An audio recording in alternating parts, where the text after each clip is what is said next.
The subcommittee will come to order. We will sadly soon be interrupted for votes, but getting interrupted for democracy is a good thing. After recognizing myself and Ranking Member Deutsch for 5 minutes each for our opening statements, I will then recognize other members seeking recognition for 1 minute. We will then hear from our witnesses, and without objection, the witnesses' prepared statements will be made a part of the record, and members may have 5 days to insert statements and questions for the record, subject to the length limitation in the rules. The chair now recognizes herself for 5 minutes. With all the upheaval, instability, and social unrest in the wake of the Arab Spring, Morocco is designated as a major non-NATO ally and is working toward a political transition and instituting democratic reforms. 3 years ago, King Mohammed proposed constitutional reforms that would push Morocco toward democracy and reform, shifting some power that was centralized in the monarchy to the people.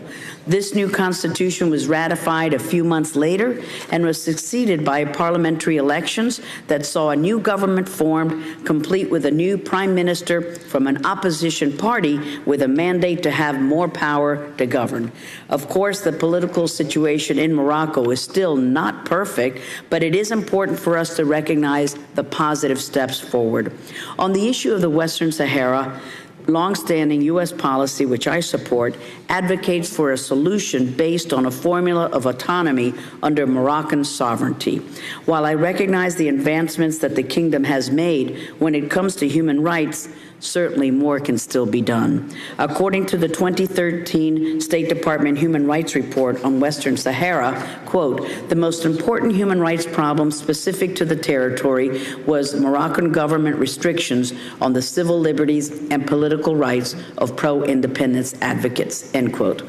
Morocco has made strides in expanding women's rights and has created the National Council of Human Rights to evaluate all the human rights issues. As allies, we should work together as partners to accelerate their plans to implement the constitutional reforms that urge gender equality and parity.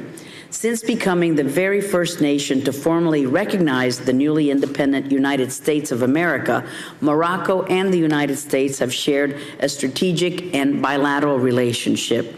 It is one that has continued to strengthen over the past few years, as we have just seen Secretary Kerry return from a trip in which he took part in the second round of the U.S.-Morocco strategic dialogue aimed at deepening our bilateral cooperation on a variety of issues. Our nation signed and implemented a free trade agreement nearly 10 years ago, and there is certainly room to grow for both the Moroccan and U.S. economies through U.S. commercial investment and expansion of American businesses in Maghreb. Last year, Morocco successfully completed a 5-year Millennium Challenge Corporation Compact in which the U.S. helped Morocco increase productivity, employment prospects, investments, and economic growth.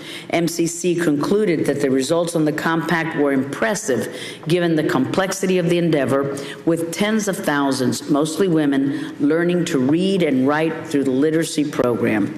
So the political transition toward democracy is being paralleled by Morocco's economic transition, which is underway. But that is contingent upon Morocco remaining a safe and stable country, and that is yet another area in which our two nations collaborate closely. While the rest of the region struggles to cope with radicalization and Islamic fundamentalism, Morocco is working to foster and spread a more moderate form of Islam in the Muslim kingdom.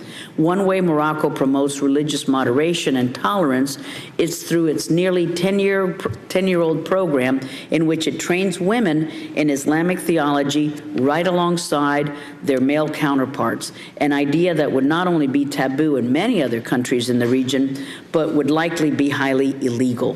While the kingdom has not been immune to the threat of homegrown extremism, Morocco is on the front lines of fighting terrorism throughout the region. Our two nations work closely in this regard, and Morocco has proven to be an important ally.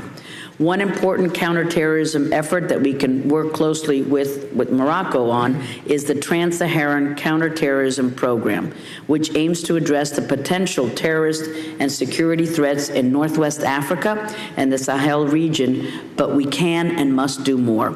The administration must continue to see Morocco as the potential for what other North African transitional countries can do, and we must look to glean the best practices from its approach and see how they can be implemented in neighboring countries as well. And with that, I turn to my good friend, the ranking member, Mr. Deutsch of Florida.